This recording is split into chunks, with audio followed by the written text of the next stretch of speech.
fun book. So there. All right, well, good. Thank you everyone for coming.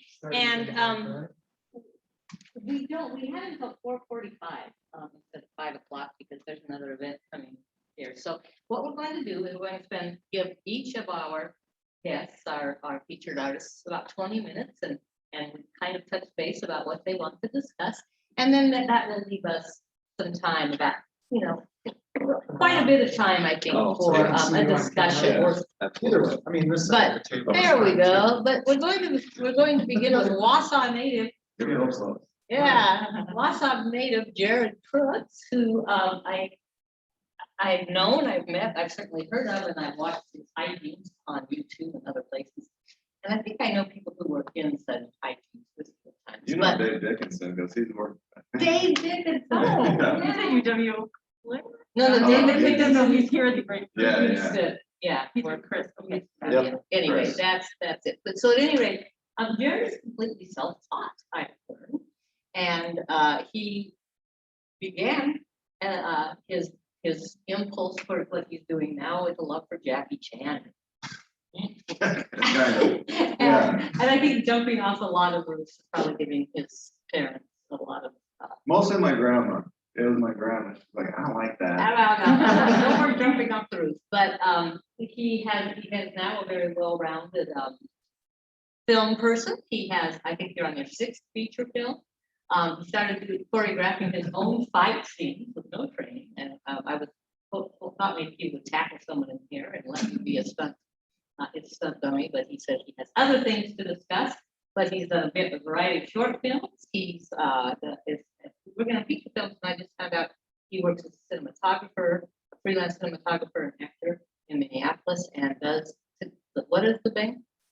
Oh, People Stay at Bank. So anytime you see a commercial for People Stay at Bank, that's what goes together. So we're talking about how resourceful one becomes in order to do what you love. So thank you, Jarrod. Yeah, thank you for having me. Yeah, actually, it started my love for, I guess, acting and storytelling really was from the show Wishbone. It was the show on PBS, and it was like literature pieces that this dog we'd read and then we would play. But at the end of the show, they would always show little bits like how they did it. How did the dog shoot the bow and arrow? And that always like fascinated me. So that kind of like got me into film. And so I started out by doing these like Faust, like stories like Faust and How the Baskervilles, and recreating my own version of those. And they're terrible because I didn't know anything about filmmaking. It was like you set the camera up and we'd walk into the shot, you just see the butt. It's talking, you'd hear voices, but it's just butt. But I wanted to talk a little bit about like film and writing for film. I mean, storytelling is storytelling, regardless if it's like on stage or it's the characters that we care about. And one of the things that I was just talking to Sarah about is when you see like a trailer for a movie, you're like, wow, does that look good? I cannot wait to go see that. And then you go watch it, you walk out, and you're like, I don't really know how I feel about it. Maybe it's kind of like, it's okay, it's fine. Then you go back to the trailer and be like, boy, that sure got me hyped up to that. And that's because like story and character matter. I mean, you're just getting visuals with a trailer and like just a tiny bit of like what to expect. And if you don't care about your characters, you're just not going to care about the movie, because like characters will sit with you. Plot will not. It's like Indiana Jones. We all know who Indiana Jones is, but we might not remember every little thing that happened. But boy, that character, we love Indiana Jones. At least I do. I'm a big fan. I have notes because I don't usually talk in front of people, and I have a hard time memorizing all the things I want to talk about.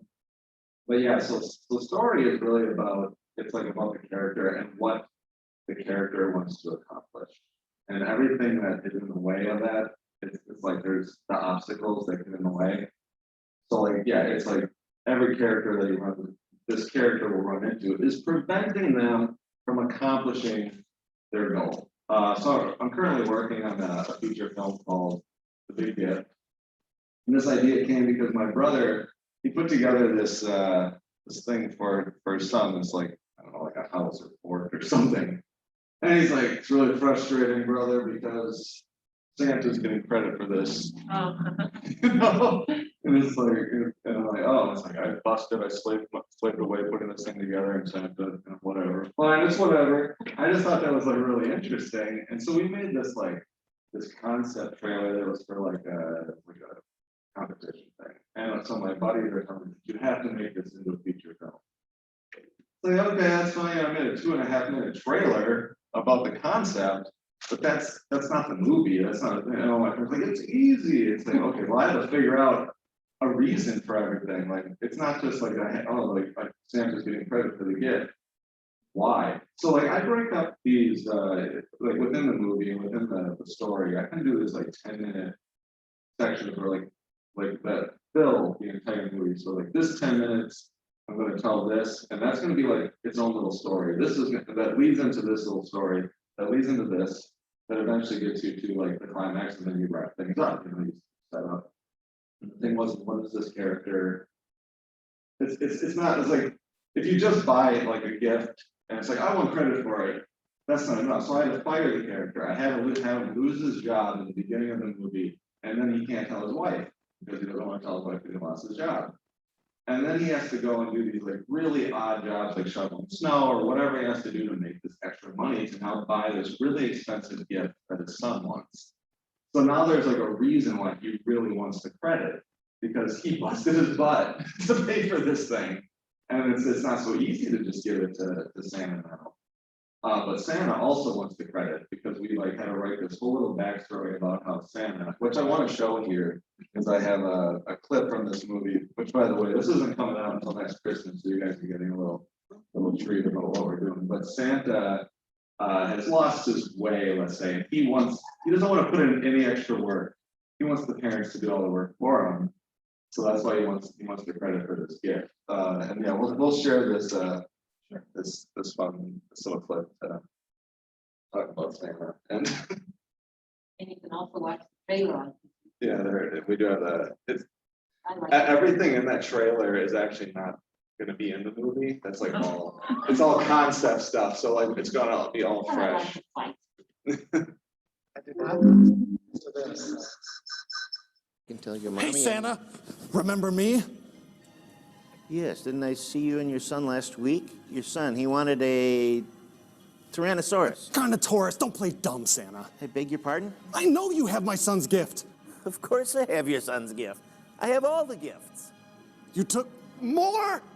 This son of a bitch sent elves into my house last night to steal my son's gift, all because he needs credit for everything. I took a shit this morning, Santa. Do you want credit for that, too?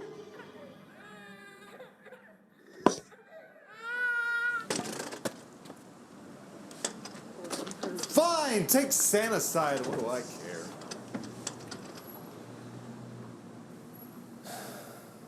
I already told you.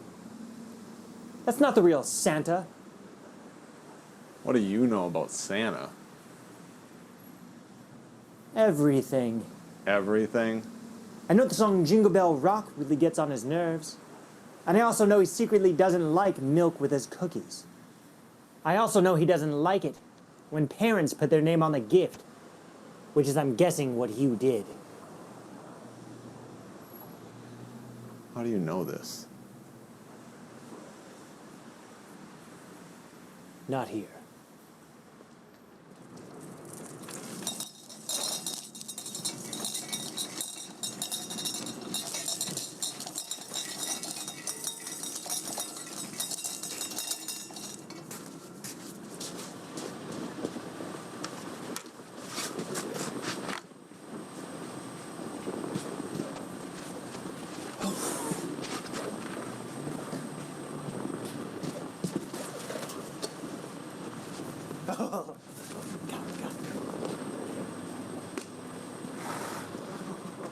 Take a seat.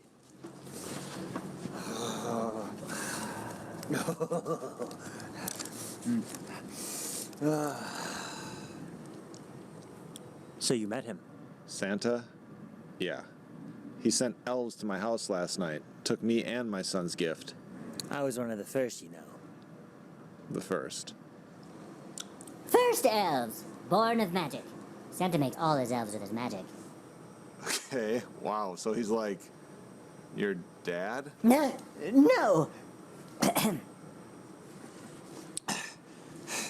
He did name us, though. My name is Ned. But when the workload got to be too much, he created us to help him. So, where did Santa come from? When enough people were telling stories about him, writing his name on gifts, children were staying up late to catch a glimpse of him.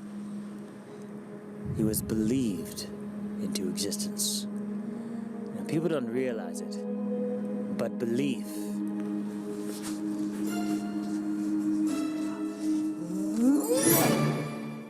has a lot more power than you think. So he just appeared out of thin air? Exactly. He was born on the coldest day he could remember.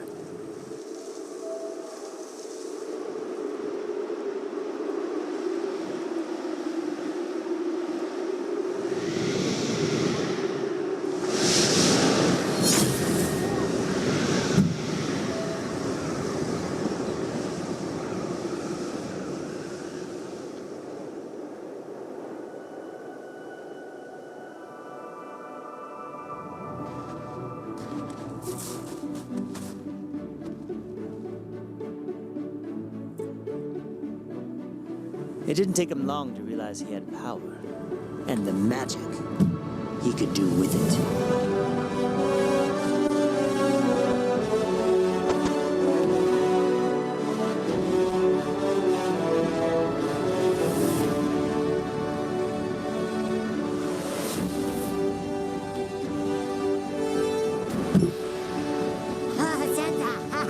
Santa! He used that magic to create an army of elves. I was his favorite, his right-hand elf. Each year, Santa and I would figure out ways to make Christmas better than the one before. Santa, what if we start sending Christmas cards to loved ones? Ho, ho, ho! What a great idea, man! He even let me draw the picture. Then things started to change. And the more commercialized Christmas became, the bigger Santa's ego became. Malls started bringing in their own Santas. Companies started mass-producing toys. And Santa realized he didn't need to keep doing those things to obtain his power. He got all the glory without any of the work. It wasn't enough, though. And maybe it was the internet or cynical parents. Whatever it was, more children stopped believing. Santa, believers are down a whole 4% from last year. Good, bad, candy cane. His power is based on the number of believers he has. He became concerned once his power decreased. He even became stingy with his magic because using it required power. Hang on. So, his power decreases when he loses believers, and his power decreases when he uses his magic?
Yeah, it's not that complicated.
Beneath my toes, the beach gives a feeling, and a deep feeling. I believe in the faith that grows, and the full-light goals can make me cry. When I'm with you, I feel like I could die, and that would be alright, alright.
Oh, there we go.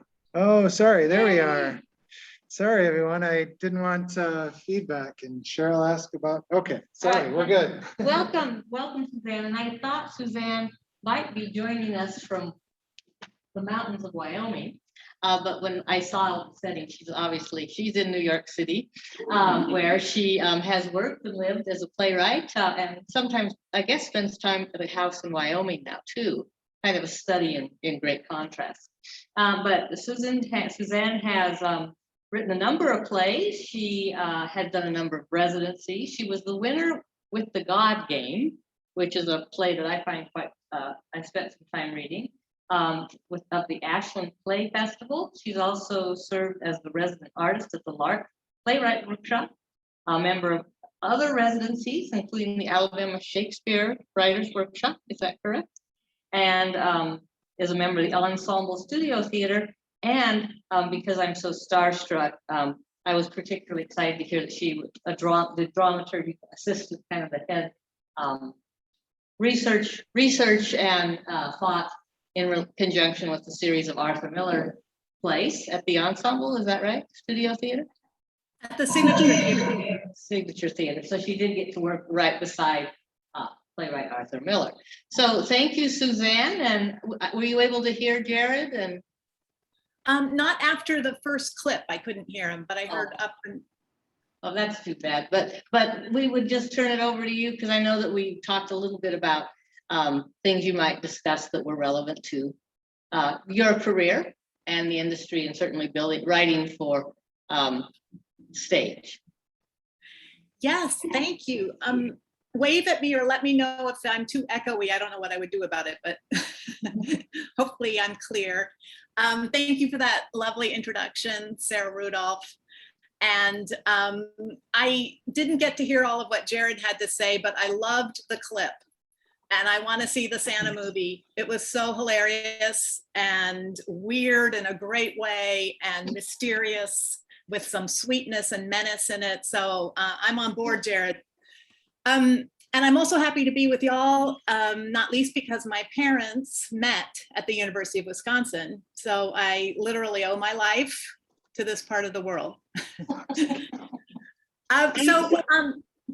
From page to stage, in talking about that, I wanted to focus on one particular play of mine, going from play idea to play itself, and from play itself to production. And the play I will be talking about is Full Bloom, although I thought about talking about The God Game, but I decided to talk about Full Bloom, which was actually my second play. And just to tell you a little bit about the play itself, the central character is a girl named Phoebe, who's 15 years old. She dreams of being an artist. She lives in New York with her mom, and her parents have very recently separated.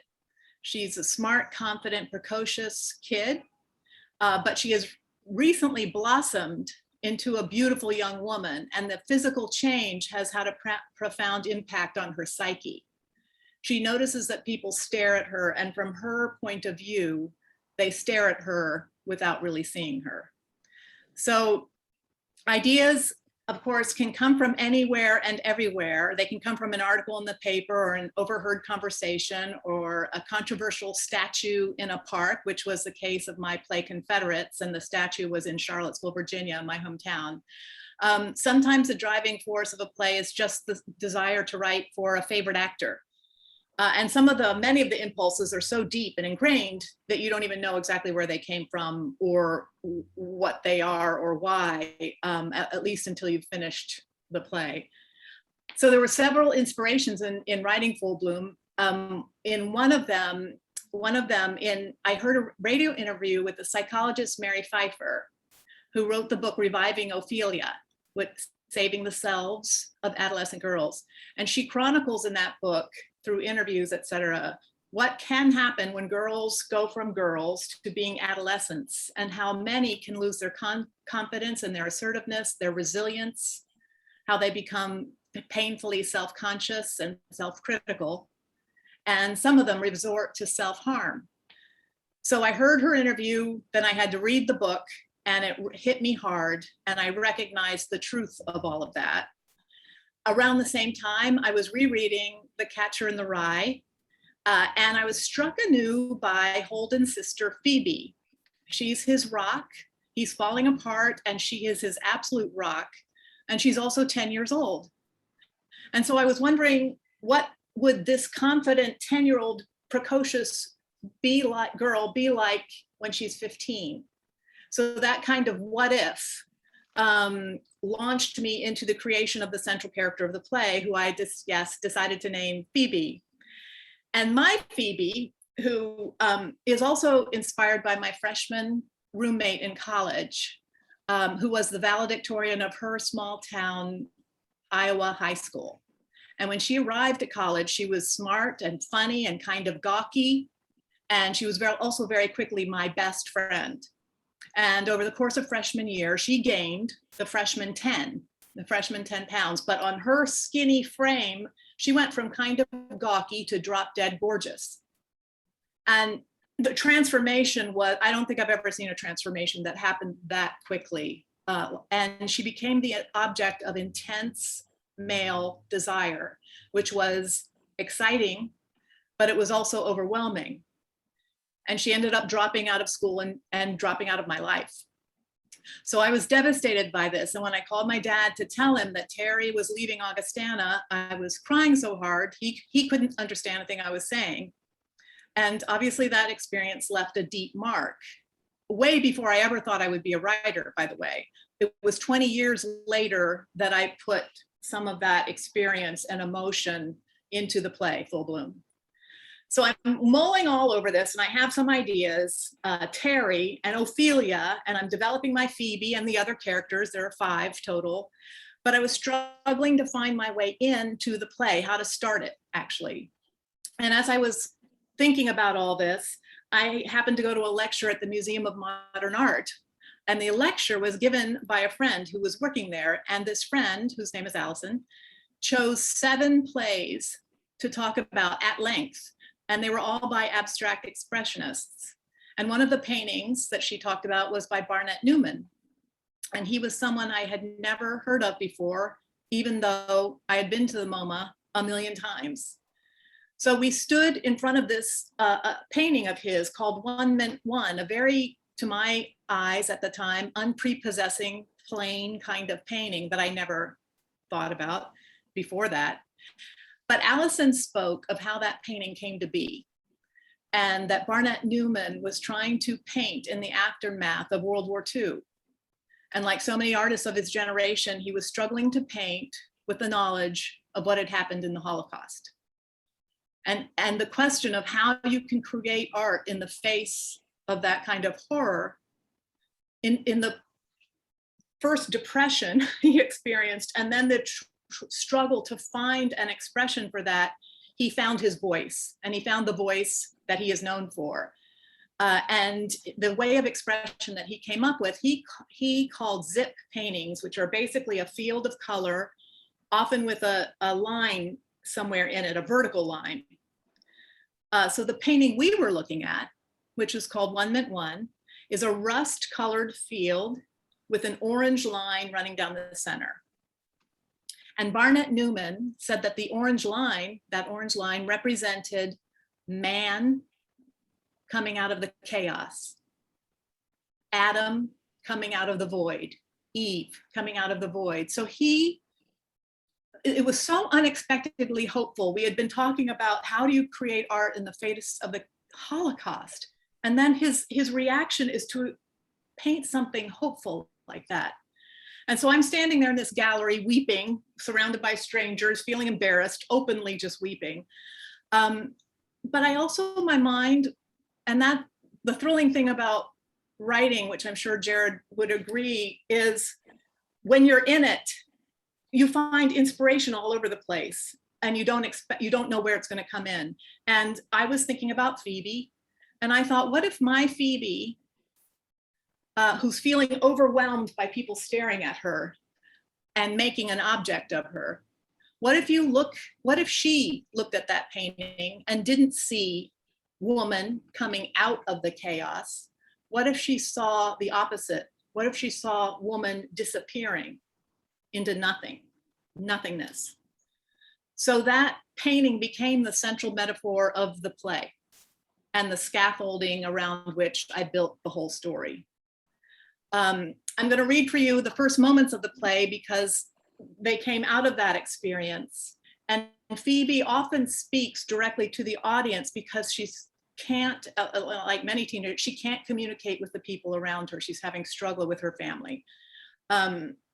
So this is Phoebe. And this is how the play starts. The actor steps out into a simple light and talks to the audience. There's this painting at the Museum of Modern Art. It's called One Meant One. It's by this guy, Barnett Newman. I'd never really noticed him before, but I can't stop thinking about this painting that he did. First of all, it's not that big, maybe 2 by 3, something like that. And it's not that striking. You know, when you think of some of the stuff they have, Picasso's Demoiselles, for instance, or Starry Night, this Newman, it's not like those. It's not a look at me kind of painting. So I don't know why I keep, okay, it's maroonish, reddish maroonish, mostly rust colored. And it's got this vivid, not bright exactly, but this vivid orange line down the center of it, about an inch wide. But the rust color, it's like it's taking over while that orange line is getting thinner and thinner. It's like the orange line is being swallowed up right in front of you. I just got back from Italy about a week ago. My name's Phoebe, by the way, Phoebe Harris, Phoebe Louise Harris. I went with my best friend, Stephanie Sabatini, and her parents. We stayed the whole summer traveling around, and I was very lucky to get to go. I'm 15 years old, and I just spent the summer in Italy with one of my best friends without my parents. And now I'm back. My mom is just inside in our apartment. My dad's with Emma. Anyway, you should really look for that painting sometime at the Museum of Modern Art at the Barnett Newman, 3rd floor. You could go there a million times and never notice it. I've been thinking about that crazy painting for days. So that's Phoebe's that's our first introduction to her voice and who she is. I have now found a way into the play, and once I found that way in, the first draft came pretty, I wouldn't say easily, but more easily than other things. And then we read the first draft. I had a small theater company in New York. We read the first draft for a small invited audience. And so then what? Second draft. And then in my drafts, my first drafts tend to be very skeletal. This one was 67 pages. In subsequent drafts, they get very long, then they balloon and they, 112 pages. And then eventually when I've really got the play where I want it, it's usually in the 85 to 100 page. That seems to be the comfort zone of the length of the stories I'm telling.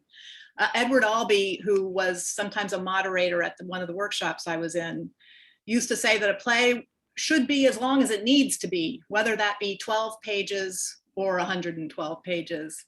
And actually, he also used to say that he would have the whole play in his head before writing a single word down, which I can't even fathom, and which I half don't believe, but he's Edward Albee. So now my play is a couple of drafts in, and this is where, as a playwright, I was a very new playwright still, but you start looking for opportunities to develop it further. And I submitted it to a place called the New Harmony Project, which is in Southern Indiana, in New Harmony, Indiana, utopian town, beautiful place. It's a writers development organization and really, really a special place. And every spring, or, it's different in COVID, but they bring together writers, actors, directors to work on selected new plays for 2 weeks. So you're living there, they're feeding you, and all you're doing is talking about plays. And if you're one of the writers, your play, and rehearsing and discussing and arguing and, getting your feelings hurt and then feeling inspired, all that wonderful creative stuff. And I did lots of rewrites, and it was all very intense and inspiring. And then, that culminates in a reading for the public.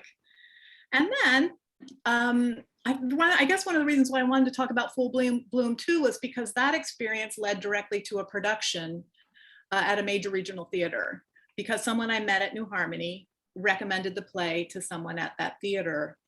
But sidebar, because that was my second play, I thought, oh yeah, well, that's how it's supposed to go. If you write a good play, you're going to very quickly find a home, and now you're off and your career is launched and it will all be fabulous from here on out. And that's not always true. It's not even usually true. It's all up and down. But now that there's a production, I just want to talk a little bit about production, because of course the play as written, it's not, theater is to perform. And as a playwright, you have a vital role in the production. For the first production, absolutely, and often, and I think for the first, second, third productions, while you're still learning about the play while it's on its feet, because it's different being read, as I'm sure you know, than it is being on its feet with all the elements of design and, of course, the audience, which tells you so much about your play. You just cannot learn that final piece without seeing it in front of the audience. So it is I feel your responsibility, your job as a playwright to know as much as you can about the other aspects of the storytelling, to be able to talk to the set designer, the lighting designer, the sound designer, the costume designer. The director should facilitate that, should invite you in and have you be a part of that. That sometimes becomes that's not always obvious to some directors. It is obvious to most, but not always obvious. So you can get in kind of funny conversations. And yet the director is, I think of them as the creative quarterback, and the coach, and the final decisions of that nature are theirs. And of course, it's very different. We'll, I imagine, talk about the differences between film and theater. In the theater, the playwright is able and should be part of all that process because we make such great money. So we collaborate, you get lots of notes, you hopefully have some days of previews where you really get to learn from the audience. And then the play is frozen on opening night and you can't change any word by equity, agreement.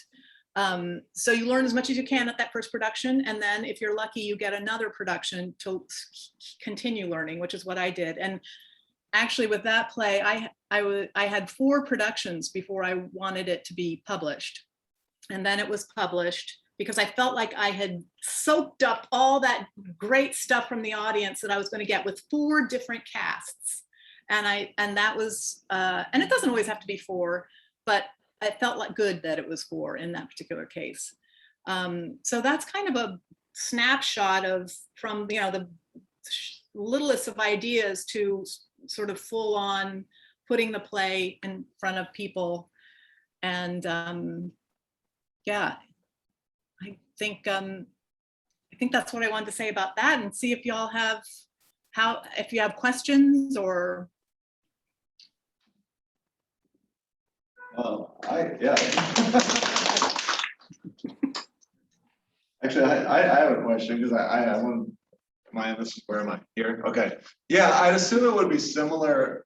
If I'm working on a script, and it's through the entire process with the filming and everything. This roller coaster ride of emotions that you go through. It's like, it's terrible. Why do I even bother? And you share, because I don't know if you work the same way, but I will share it with like people that I trust for feedback.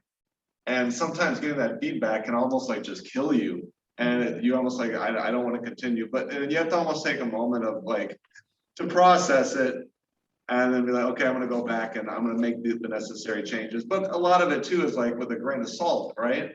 But if 3 people that say the same thing, well, now it needs some attention because then I must be wrong there. I don't know. And I assume all writers, a lot of people, they deal with this, right?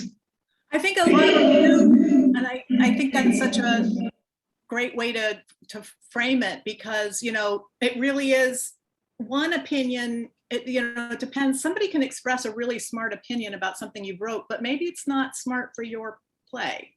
But as you say, Jarrod, if 3 people say the same thing, then maybe it's, it's certainly worth looking at. And also what you say about the, oh, it's terrible. Always, and I always have to remind myself when I go into production, there's a moment, longer than a moment, a terrible number of hours in tech. And that's where all the design elements are coming together. And you as the playwright are mainly kind of quiet because there's so much work going on. But anyway, there's always, never fails, a moment in tech where I think this is a disaster. It is horrible. They're going to hate it. Everything is over. I'll never write again. No one will ever want to even know me. Yeah, I get like it's when I start going into the filming part of it, and then I'm editing and then I finally start showing people. It's weird because you're not seeing, because I'll just show like a chunk. So when you're seeing the play come out, I think it'd be easier to be like, oh, this is definitely not where I'm not going to know until the very thing, like it's all put together. You put all this filming in, and now it's all put together, and it's going to be all. It's like you could go back and do some reshoots, but now it's like that's it. you can't go back and fix it anymore. It's like these decisions, these quick decisions on set. Is this line working? Okay, we got to change it. Or like maybe some actor didn't show up. You know, that happens. Some actor doesn't show up, and you have to rewrite something real quick. And it's just like, then it's like, I hope this all comes together at the end. When it's like you put that final scene in, is it, you know, going to work? Just so, but obviously, Yeah, that part. Oh, go ahead. Yeah. You know, that part, I had a teeny experience with filmmaking this summer. It's my first experience because actually, Sarah, you were talking about the God game. I, at the request of some people, I adapted it into a short and focused on a particular aspect of it. And by short, I mean like about 28 minutes. So I was part of this, I was on set for that this past summer, but that was my first time. Yeah, and seeing them having to remember and think like, I need to have everything teed up because they weren't going to be able to reshoot anything. So if it wasn't there, it wasn't there. I hope it was there. It remains to be seen. No, we should be good. I always just find it interesting if you're showing like rough cuts. It's like because if like the sound, like if the sound is not good, like with the film stuff, like if there's like the sound, if it's not good, it's like the first thing that can distract people and take them out of the story. So like on stage, it's like, because let's say the mic rustles, right? Like we're in that mic and it's not working, all of a sudden you're out. And there's like, can you believe that they couldn't get that right? You know, it's like, oh no, now my story is ruined. Can I ask a little bit, when you are writing a play, you have to concentrate on that dialogue that will help expose the character, right? And that interaction. You have to do the same thing, I think, Jarrod, but you also have to think these lines are going to be done in a close-up. You don't have to do that on the stage. The audience comes within 6 feet of the actor. You don't have to say those kinds of things. You hope that you've got a lighting designer who can, you know, focus in. I remember 100 years ago when I was young and much more impressionable, I went and saw a production of The Elephant Man in Chicago with David Bowie playing the Elephant Man. And at the end of, I know it was just amazing. At the end of the act, it's where the actress who has been trained to say, "Oh, it's so nice to have met you, you know, Mr. Merrick," and then she's supposed to take off her left glove to shake his good left hand. And as she's winding up their conversation, she takes off her right glove, and the doctor, I can't think of the doctor's name, he's kind of like saying, no. And she's just smiling her actress way. And as she reaches out and you see Merrick, David Bowie, roll his shoulder around so he can do it, I swear, I was front row balcony, I swear the whole balcony moved right down so we could see this little moment. How gorgeous. And you can do that, you know, you can have that camera move in, you can see that. When you are writing, how much of that camera movement or those shots are part of? Yeah, so if I'm writing it and I know that I'm gonna direct it, I can put those notes in there. Typically, if you're gonna like send a script to Hollywood, you don't put the camera movements in. You might visualize it as you're writing it, but if there's someone else who's gonna direct it and someone's reading this, like, and then the shot moves and the dolly and blah, you know, it's like, they don't want any of that. Okay. That's up to the director to decide. Okay. So, but I do. Sure. Because especially it's like I want this part to be in slow motion. I will make that note so I remember, oh yeah, that's how I visualized it. That's right. Because I believe that will be the best way to tell this moment. But yeah, they don't. But if you're just a screenwriter, you don't worry about that stuff. So that's interesting. Can I just say one more thing about this process? When I was in grad school, I think before I met my future wife, but when I was in grad school, I directed, no, it was my thesis production, that was my last year. So you were there, but we hadn't really hit it off yet. Because I thought she was too smart for me and everything, so. My thesis production, I had the honor of working with Susan Zeter, who is a children's playwright. And she has this process of writing where she writes her script like you. She has a few friends that she reads it, and then she'll rewrite it or work some parts. And then she'll send the script off and have it performed by like a community theater children's company, and then a professional theater company and a university theater company, not necessarily in any order. And the script that I got, again, was unpublished, and I got one of her earlier drafts, and then several drafts after that. Ended up getting in trouble for staying on long distance phone calls. This was in the 80s by my supervisor, because she was dictating new lines to me, and I had to write them down quickly. But it was interesting for me to see how in the early draft, it was longer, and some small roles, or roles that ended up being much small, were huge in that beginning process. And then she whittled it down, or I don't know, expanded others, or just, it was a fascinating thing to see that process and how her thought process changed. And when I talked with her, she said, you write something down and you think you have this story, this is it. And then you hear other people speak it, and it's like, oh, that's not what I thought I had. And so you do that. And then she talked about that even with the play, the script I was working with, set during the Depression, she had a guy who was coming door to door and looking for work.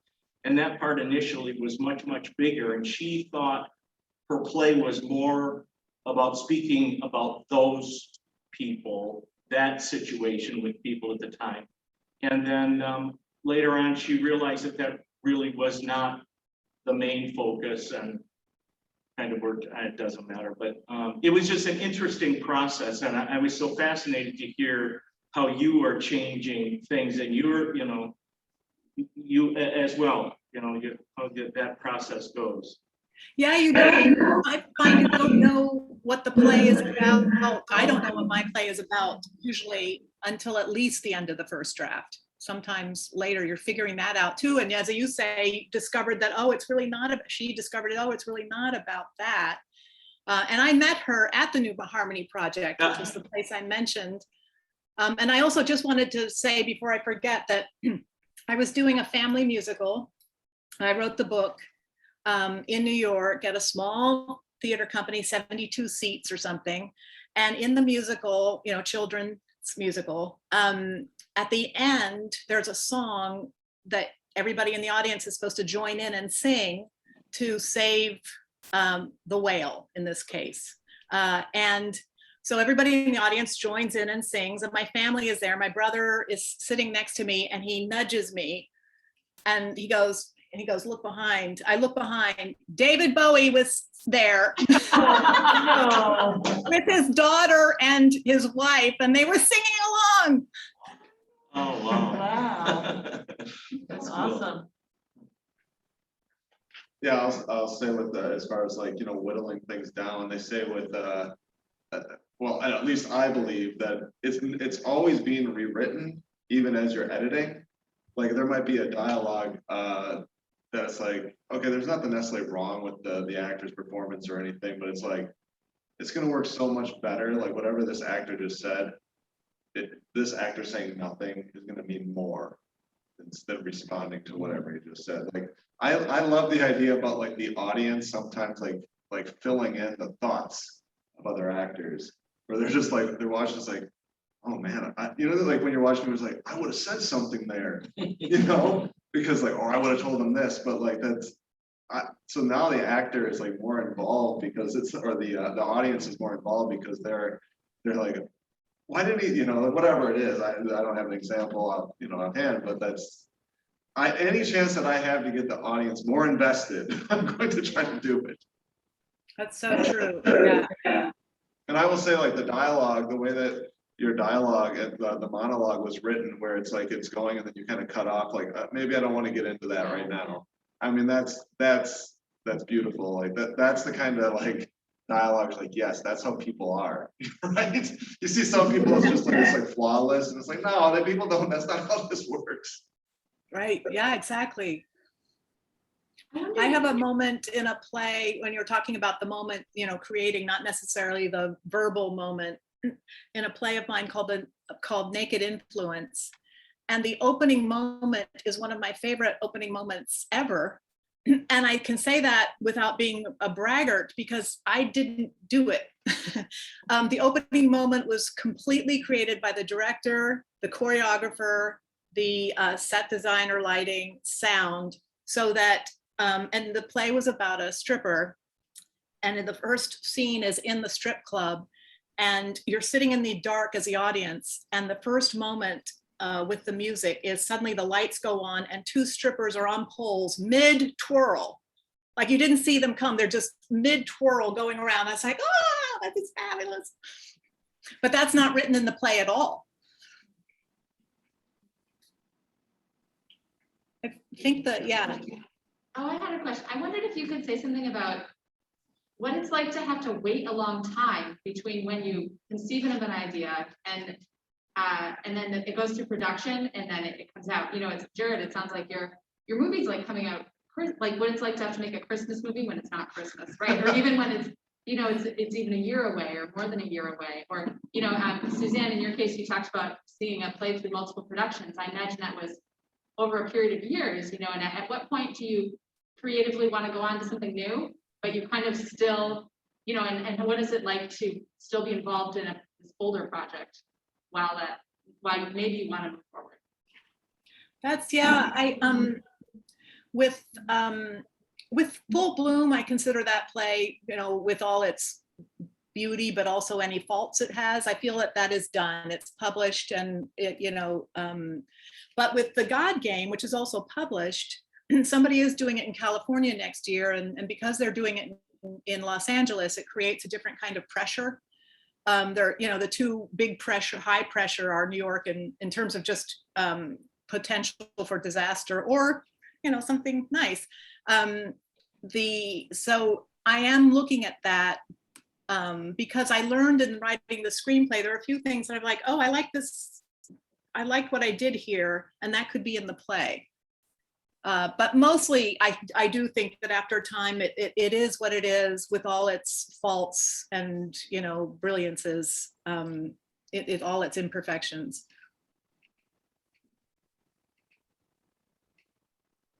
I'm curious, the two of you, advances in technology, which it seems like is more obvious in film production because obviously the whole thing of shooting on your phone or, CGI, that sort of thing. Suzanne, have you seen, it seems like the impact and the advances in technology are felt less in theater, and I could be completely wrong on that, but I mean, you still have to build sets and that sort of thing. And how does technology, or perhaps the lack thereof, fit into productions? I mean, theater doesn't seem like they've really been able to CGI into a project a set onto the screen yet, anyway.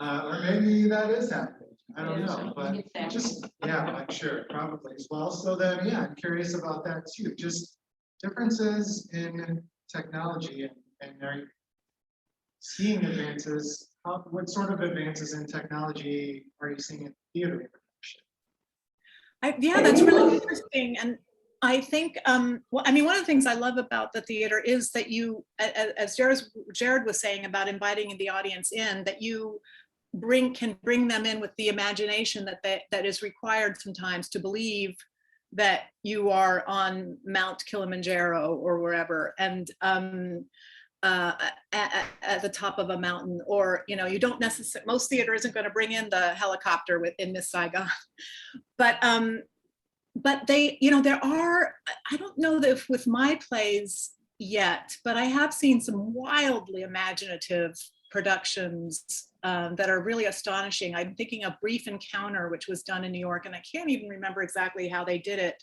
but it was inspired by the movie Brief Encounter, of the couple who meet on the train or whatever it is. And they brought in all kinds of screen work, just playfulness in terms of dance and movement and sound and music. So it can be so inspiring how the imagination is engaged in telling that story. Or you can have something so simple, like I saw a production of, what's that Shakespeare one, the gory one where the kids are eating in a pie. But Is it Titus Andronicus? yes, Titus. I saw a production of Titus, and one of the characters, her hands are lopped off, and it's just a horror show, but it's also funny. But anyway, they used things like, they used some kind of gloop that came out of her mouth and something on her hands. Anyway, it was plenty gory for me, even though it was clearly, fake. Right, yeah. To follow that up, Suzanne, do you ever worry that theater audiences are becoming less patient with simplicity, that technology, if you think about the big budget musicals and the kinds of visual and sound effects and lighting, animation, projection, do you worry that that's going to make people go to the theater with expectations that don't include simplicity? When somebody doesn't have that kind of budget? Yeah, or that kind of impulse. Yeah, I do worry about the theater sometimes. I mean, right now it's such an odd time, and it's, but I did worry more years ago, and then it just felt so vibrant. It felt, even though there's no money in it, it just felt like there was so much imagination. But I don't know about the audiences, because it's also true that a lot of the audiences are made up of other theater people. I mean, not on Broadway, but in the smaller theater. So you hope that the audiences will stay, and there's nothing, I mean, once we're through this pandemic, knock on wood, there is nothing like being in an audience with other people and laughing at the same time, which you can do in film too, of course. And I don't know, Jarrod, how you feel about, or what you think about, streaming, and whether people will be going back in movie theaters. And I still go to the movie theater now. Like the first opportunity there was to go watch a movie in the theater, I love being able to laugh with the audience, if it's a comedy or cry, like if you're with your girlfriend or whatever, it's like you're both there in tears.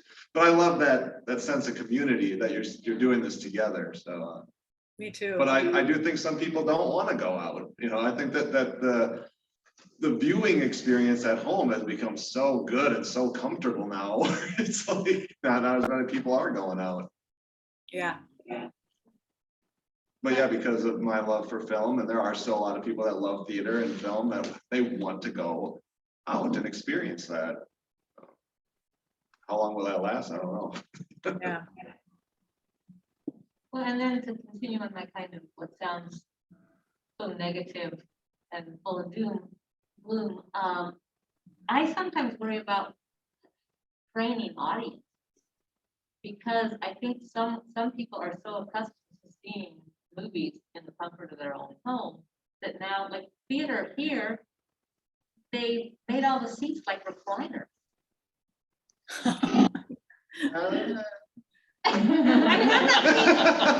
mind I'm not gonna complain. No, but sometimes, I don't know, and I just think of it, this was quite a while ago, we were at something that we had paid a considerable amount for the tickets, and there were people in front of us that were like making out and getting up and going to get clothes. It's like, no, this isn't your house, you know, this is. So I mean, I don't know, I don't, the theater I most enjoy is theater where there are other theater people in the audience. It's not, you know, necessarily popular entertainment.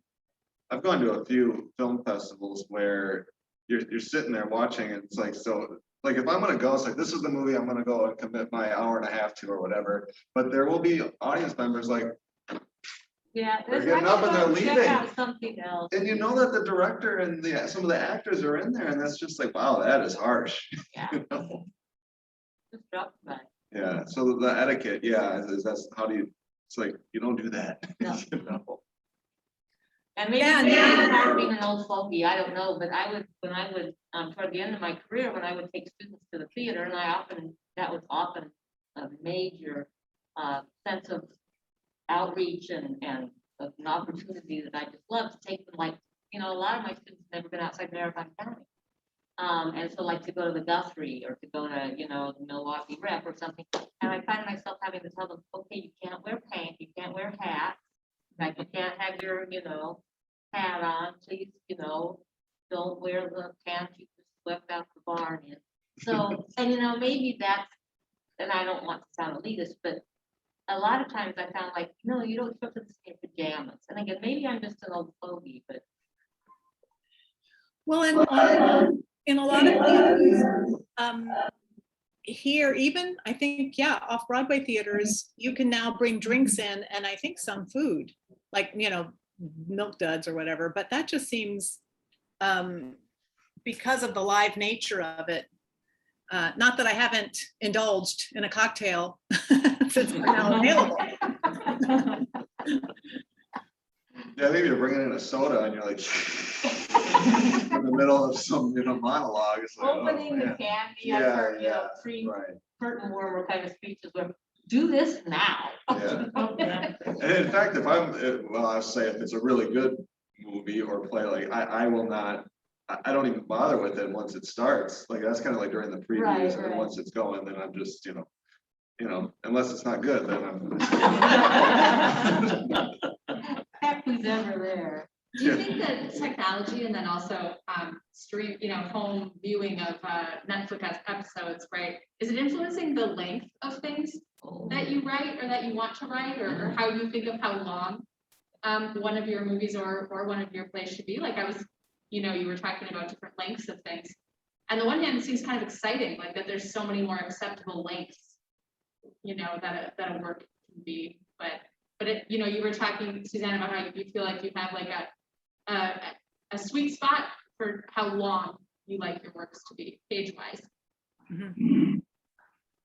Yeah, for me, it does seem to land there, and I'm sort of curious myself as to why that is. Like, why do I feel I've, you know, some of them are shorter and some don't have intermissions and some do, and that is an important choice, you know, whether it needs that break for various reasons, because some plays you really don't want to stop once you're on that train, or, you know, and movies, all, you know, basically all of them now, not Gone with the Wind, but but you know, you're on the ride and you don't want to get off unless you're gonna get up and go.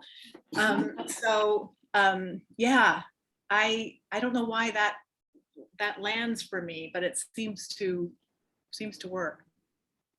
I also write short plays sometimes, but basically 10-minute plays, and I find that a really satisfying, enjoyable length.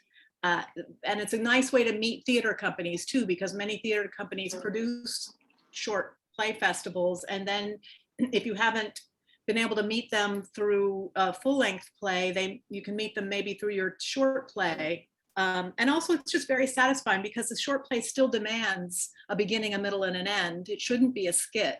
You know, it still needs developed characters.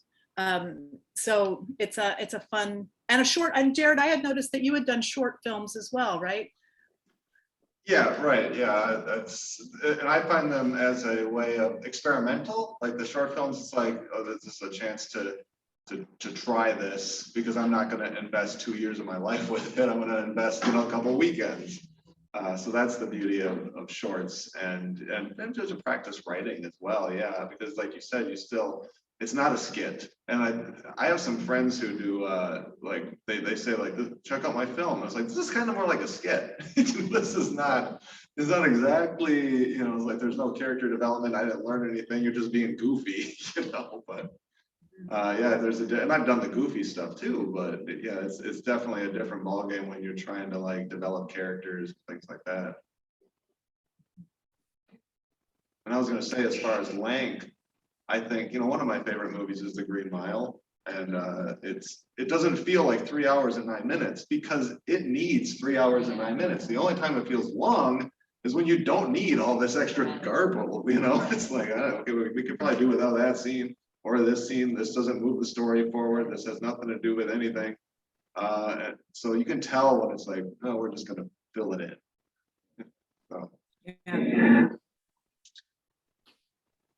Well, this has been great. Are there any other questions? What would you consider your most important tool or resource for your work?